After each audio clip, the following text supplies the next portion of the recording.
ये कहानियाँ उन लोगों की जिंदगी से जुड़ी हैं जो कभी आप ही की तरह थे, लेकिन उन्होंने परेशानियों के आगे घुटने नहीं टेके और अपने कार्यों से इतनी सफलता पाई कि आज वो दूसरों को प्रेरणा देने योग्य बन पाए। कहानियाँ हमारे जीवन का निर्माण करती हैं और किसी व्यक्ति की सफलता से जुड़ी प्रेरक कहानी आपको जीवन जीने की और सफल होने की बड़ी सीख दे सकती है। सभी के जीवन में एक समय ऐसा आता है जब सभी चीज़ें आपके विरोध में हो रही हों और हर तरफ से निराशा मिल रही हो। चाहे आप एक प्रोग्रामर हैं या कुछ और, आप जीवन के उस मोड़ पर खड़े होते हैं जहां सब कुछ गलत हो रहा होता है। अब चाहे ये कोई सॉफ्टवेयर हो सकता है जिसे सभी ने रिजेक्ट कर दिया हो, या आपका कोई फैसला हो सकता है जो बहुत ही भयानक साबित हुआ हो, लेकिन सही मायने में विफलता सफलता से ज़्यादा महत्वपूर्ण होती है। हमारे इतिहास में जितने भी बिजनेसमैन, साइंटिस्ट और महापुरुष हुए हैं, वो जीवन में सफल बनने से पहले लगातार कई बार फेल हुए हैं। जब हम बहुत सारे काम कर रहे हों तो ये ज़रूरी नहीं कि सब कुछ सही ही होगा, लेकिन अगर आप इस वजह से प्रयास करना छोड़ देंगे तो कभी सफल नहीं हो सकते। हेनरी फोर्ड, जो बिलियनेयर और विश्व प्रसिद्ध फोर्ड मोटर कंपनी के मालिक हैं, सफल बनने से पहले फोर्ड 5 अन्य बिजनेस में फेल हुए थे। कोई और होता तो 5 बार अलग अलग बिजनेस में फेल होने और कर्ज में डूबने के कारण टूट जाता, लेकिन फोर्ड ने ऐसा नहीं किया और आज एक बिलियनियर कंपनी के मालिक हैं। अगर विफलता की बात करें तो थॉमस अल्वा एडिसन का नाम सबसे पहले आता है। लाइट बल्ब बनाने से पहले उसने लगभग 1000 विफल प्रयोग किए थे। अल्बर्ट आइंस्टाइन, जो 4 साल की उम्र तक कुछ बोल नहीं पाता था और 7 साल की उम्र तक निरक्षर था, लोग उसको दिमागी रूप से कमज़ोर मानते थे, लेकिन अपनी थ्योरी और सिद्धांतों के बल पर वो दुनिया का सबसे बड़ा साइंटिस्ट बना। अब ज़रा सोचो कि अगर हेनरी फोर्ड 5 बिजनेस में फेल होने के बाद निराश होकर बैठ जाता, या एडिसन 999 बार असफल प्रयोग के बाद उम्मीद छोड़ देता और आइंस्टाइन भी खुद को दिमागी कमज़ोर मान के बैठ जाता, तो क्या होता? हम बहुत सारी महान प्रतिभाओं और आविष्कारों से अनजान रह जाते। तो मित्रों, असफलता सफलता से कहीं ज़्यादा महत्वपूर्ण है। असफलता ही इंसान को सफलता का मार्ग दिखाती है। किसी महापुरुष ने बात कही है कि आज सभी लोग अपने भाग्य और परिस्थितियों को कोसते हैं। अब ज़रा सोचिए, अगर एडिसन भी खुद को अनलक्की समझकर प्रयास करना छोड़ देता तो दुनिया एक बहुत बड़े आविष्कार से वंचित रह जाती। आइंस्टीन भी अपने भाग्य और परिस्थितियों को कोस सकता था, लेकिन उसने ऐसा नहीं किया। तो आप क्यों करते हैं? अगर किसी काम में असफल हो भी गए हो तो क्या हुआ? ये अंत तो नहीं है ना। फिर से कोशिश करो, क्योंकि कोशिश करने वालों की कभी हार नहीं होती। मित्रों, असफलता तो सफलता की एक शुरुआत है। इससे घबराना नहीं चाहिए, बल्कि पूरे जोश के साथ फिर से प्रयास करना चाहिए। हिरण के दौड़ने की क्षमता करीब 90 किलोमीटर प्रति घंटा है, वहीं बाघ के दौड़ने की रफ्तार करीब 60 किलोमीटर प्रति घंटा की होती है, लेकिन फिर भी बाघ हर बार हिरण का शिकार कर लेता है। जानते हैं क्यों? हिरण के मन में डर होता है कि वह बाघ से जीत नहीं पाएगा, और इसी डर की वजह से वह बार बार रुककर पीछे मुड़कर देखता है। हिरण के मन का डर उसकी रफ्तार को कम कर देता है और बाघ उसका शिकार कर लेता है। मित्रों, मन का डर हमेशा हमें आगे बढ़ने से रोकता है। जिस व्यक्ति के मन में हार जाने का डर है, वह कभी भी अपनी पूरी क्षमता से काम कर ही नहीं सकता।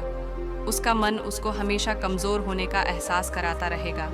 आप चाहें किसी भी फील्ड में हों और आप चाहें कोई भी कार्य कर रहे हों, आपको अपने मन को जीतना बहुत ज़रूरी है, क्योंकि जो व्यक्ति मन से हार जाता है वो अपार क्षमता होने के बावजूद कभी सफल नहीं हो सकता।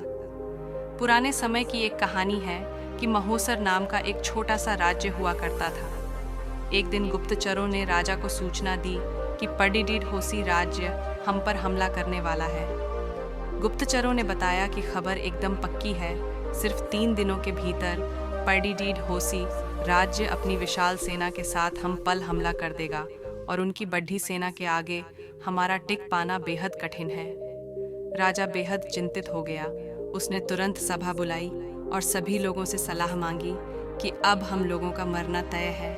अगर किसी व्यक्ति के पास कोई सुझाव है तो वह अपना सुझाव हमारे साथ साझा कर सकता है। मित्रों, अक्सर हमारे जीवन में भी ऐसे मौत आते हैं जब हमें यकीन होने लगता है कि अब कोई रास्ता नहीं बचा है और अब हम बुरी तरह फंस चुके हैं। अखबारों में सुनने में आता है कि लोग आत्महत्या तक कर लेते हैं, लेकिन अपने दिमाग को पानी की तरह रखिए, एकदम निर्मल, शांत और चलायमान पानी को देखा है।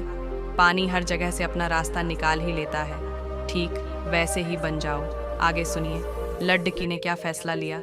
लड्डकी ने साहूकार के आगे एक शर्त रखी कि साहूकार एक थैला लाए और उसमें 2 गोलियां डाले, एक सफ़ेद रंग की तथा दूसरी काले रंग की। इसके बाद लड्डकी उस थैले से आंख बंद करके कोई एक गोली निकालेगी। गोली अगर काली निकली तो लड्डकी साहूकार से विवाह कर लेगी और उसके पिता का कर्ज माफ़ कर दिया जाएगा। साथ ही अगर गोली सफ़ेद निकली तो भी पिता का कर्ज माफ़ किया जाएगा। लेकिन लड्डकी साहूकार से विवाह नहीं करेगी। साहूकार तुरंत बात मान गया और जल्द ही एक थैला लेकर आ गया। अब वह जब थैले में गोलियां डाल रहा था तो लड्डकी ने देखा कि साहूकार ने चालाकी से दोनों गोली काली ही थैली में डाल दी। हैन अब लड्डकी परेशान हो गई कि अब वह करे तो क्या करे। साहूकार का भांडा फोड़ भी दे तो भी वह दूसरी किसी चाल में उनको ज़रूर फंसाएगा। लड्डकी कुछ सोचकर आगे बढ़ी और उसने थैले से एक गोली निकाली और गोली बाहर निकालते ही उसे हाथ से छिटका दी, जिससे गोली नाली में जा गिरी। लड़की बोली, माफ़ करना, गोली मेरे हाथ से छिटक गई, लेकिन चिंता की कोई बात नहीं, थैले में अभी दूसरी गोली भी तो होगी, उसे देख लेते हैं। अगर गोली काली निकली तो मैंने सफ़ेद गोली उठाई होगी और थैले में गोली सफ़ेद निकली तो मैंने काली गोली उठाई होगी। व्यापारी ने थैले में हाथ डाला तो देखा काली गोली निकली। व्यापारी बोला, हाँ बेटी, थैले में काली गोली बची है, इसका मतलब तुमने सफ़ेद गोली चुनी थी। साहूकार बेचारा बोलता भी क्या, अगर बोलता तो चोरी पकड़ दी जाती। इस प्रकार पिता का कर्ज भी माफ़ हो गया और बेटी ने अपनी रक्षा भी कर ली। मित्रों, अगर हमारे देश के स्वतंत्रता सेनानी भी अगर सोच लेते कि हम शक्तिशाली अंग्रेज़ों से कभी नहीं जीत पाएंगे तो शायद हमारा यह देश कभी आज़ाद ही नहीं हो पाता। जब तक आप समस्याओं के समाधान के बारे में नहीं सोचेंगे तब तक आप समस्याओं में ही उलझे रहेंगे। अपने विचारों को खुलने दें, थोड़ा हटकर सोचें। ये सोचें कि हर समस्या का हल है तो मेरी समस्या का भी कोई ना कोई हल ज़रूर होगा। जब आप ऐसा सोचने लगेंगे तो यकीन मानिए आपको समस्याओं के हल भी मिलना शुरू हो जाएंगे। हर व्यक्ति के जीवन में कुछ कार्य ऐसे ज़रूर होते हैं जिन्हें करना हमेशा असंभव ही लगता है, और जब कोई दूसरा व्यक्ति आकर उसी असंभव काम को संभव करके दिखा देता है तो हमें लगता है कि यार वो बहुत लकी है। दरअसल असंभव कार्य को करने के लिए जितनी कठोर मेहनत की आवश्यकता होती है उतनी आपने कभी की ही नहीं। कोई भी काम असंभव नहीं होता बल्कि थोड़ा कठिन होता है। जब कोई काम इतना कठिन होता है जिसे हम आसानी से नहीं कर सकते तो बस हम उसे असंभव कहने लगते हैं। यही असंभव शब्द जब हमारे दिमाग में बैठ जाता है तो हम फिर प्रयास करना ही बंद कर देते हैं। आपको याद होगा कि पहले वनडे क्रिकेट में 300 रन बनाना किसी भी टीम के लिए बहुत बड़ी बात होती थी। अगर किसी टीम ने 300 रन बना लिए तो उसकी जीत निश्चित हो जाती थी, क्योंकि उस समय तक 300 रन को पछाड़ना असंभव सा प्रतीत होता था। लेकिन समय बदला, नए लोग आए, पिच पर रन तेजी से बनने लगे और आज तो वनडे में 300 रन बनाना बहुत मामूली सी बात है। अब तो लोग 400 रन को भी पछाड़ दिए देते हैं। पहले वनडे में शतक बनाने पर बहुत तारीफें होती थीं और वनडे में दोहरा शतक लगाना तो असंभव ही था, उसके बारे में तो कोई सोचता भी नहीं था। लेकिन हमारे मास्टर ब्लास्टर सचिन तेंदुलकर ने लोगों के इस भ्रम को तोड़ा और वनडे में 200 रन बनाकर एक कीर्तिमान स्थापित किया। और ये कहानी यही नहीं रुकी। कुछ ही दिन बाद विस्फोटक बल्लेबाज सहवाग ने भी दोहरा शतक लगा दिया। इसके बाद 200 रन कई लोग अब बना चुके हैं। तो मित्रों, असंभव तो कुछ था ही नहीं, बल्कि काम बेहद कठिन था, इसलिए हम उसे असंभव मान बैठे। कोई फर्क नहीं पड़ रहा अगर आपने असंभव मान लिया। अरे कोई फर्क नहीं पड़ रहा अगर आपने प्रयास नहीं किया। कोई फर्क नहीं पड़ रहा अगर आपने हिम्मत छोड़ दी। लेकिन एक बात याद रखना, एक ना एक दिन एक ऐसा शख्स आएगा जो इस असंभव को संभव बनाकर दिखा देगा, और ऐसा करके वो शख्स दुनिया में छा जाएगा और सिर्फ यही बोलोगे कि वो लकी है। दुनिया में मेहनत करने वालों की कमी नहीं है, आप नहीं तो कोई और सही। असंभव के चक्रव्यूह को कोई आकर चुटकियों में ढेर कर देगा। तो मित्रों, असंभव शब्द को अपने मन मस्तिष्क से निकाल दीजिए, क्योंकि यह शब्द आपको आगे बढ़ने से रोक रहा है। एक बार एक टीचर क्लास में पढ़ा रहे थे। बच्चों को कुछ नया सिखाने के लिए टीचर ने जेब से 100 रुपये का एक नोट निकाला। अब बच्चों की तरफ वह नोट दिखाकर कहा, क्या आप लोग बता सकते हैं कि यह कितने रुपए का नोट है? सभी बच्चों ने कहा, 100 रुपये का। टीचर, इस नोट को कौन कौन लेना चाहेगा?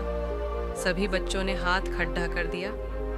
अब उस टीचर ने उस नोट को मुट्ठी में बंद करके बुरी तरह मसला, जिससे वह नोट बुरी तरह कुचल सा गया। अब टीचर ने फिर से बच्चों को नोट दिखाकर कहा कि अब यह नोट कुचल सा गया है, अब इसे कौन लेना चाहेगा?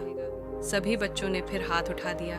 अब उस टीचर ने उस नोट को ज़मीन पर फेंका और अपने जूते से बुरी तरह कुचला।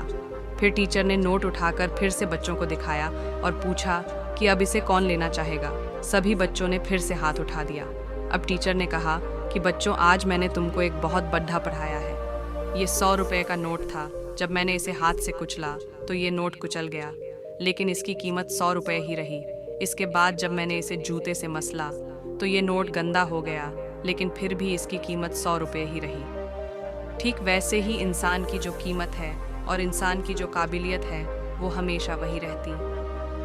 आपके ऊपर चाहे कितनी भी मुश्किलें आ जाएं, चाहे जितनी मुसीबतों की धूल आपके ऊपर गिरे, लेकिन आपको अपनी कीमत नहीं गंवानी है। आप कल भी बेहतर थे और आज भी बेहतर हैं। एक व्यक्ति रास्ते से गुजर रहा था कि तभी उसने देखा कि एक हाथी एक छोटे से लकड़ी के खूंटे से बंधा खड़ा था। आज व्यक्ति को देखकर बड़ी हैरानी हुई कि इतना विशाल हाथी एक पतली रस्सी के सहारे उस लकड़ी के खूंटे से बंधा हुआ है। ये देखकर व्यक्ति को आश्चर्य भी हुआ और हंसी भी आई। उस व्यक्ति ने हाथी के मालिक से कहा, अरे ये हाथी तो इतना विशाल है, फिर इस पतली सी रस्सी और खूंटे से क्यों बंधा है? ये चाहे तो एक झटके में इस रस्सी को तो डाह सकता है, लेकिन ये फिर भी क्यों बंधा है? हाथी के मालिक ने व्यक्ति से कहा कि श्रीमान, जब यह हाथी छोटा था, मैंने उसी समय इसे रस्सी से बांधा था। उस समय इसने खूंटा उखाड़ने और रस्सी तोड़ने की पूरी कोशिश की, लेकिन यह छोटा था इसलिए नाकाम रहा। इसने हजारों कोशिश की, लेकिन जब इससे यह रस्सी नहीं टूटी तो हाथी को यह विश्वास हो गया कि यह रस्सी बहुत मजबूत है और यह उसे कभी नहीं तोड़ पाएगा। इस तरह हाथी ने रस्सी तोड़ने की कोशिश ही खत्म कर दी। आज यह हाथी इतना विशाल हो चुका है, लेकिन इसके मन में आज भी यही विश्वास बना हुआ है कि यह रस्सी को नहीं तोड़ पाएगा, इसलिए यह इसे तोड़ने की कभी कोशिश ही नहीं करता। इसलिए इतना विशाल होकर भी यह हाथी एक पतली सी रस्सी से बंधा है।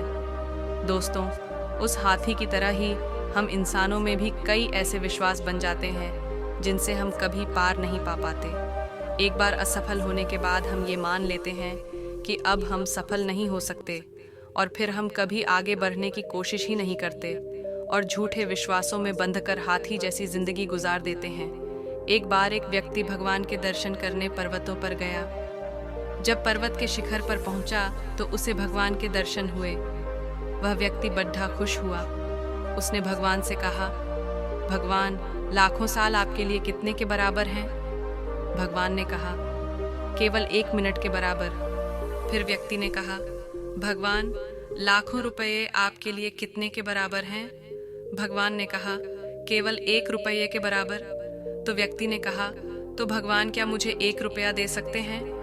भगवान मुस्कुरा के बोले, 1 मिनट रुको वत्स, हाँ हाँ। मित्रों, समय से पहले और नसीब से ज्यादा ना कभी किसी को मिला है और ना ही मिलेगा। हर काम अपने वक्त पर ही होता है। वक्त आने पर ही बीज से पौधा अंकुरित होता है। वक्त के साथ ही पेड़ बढ़ा होता है। वक्त आने पर ही पेड़ पर फल लगेगा। तो दोस्तों, जिंदगी में मेहनत करते रहो। जब वक्त आएगा तो आपको फल जरूर मिलेगा।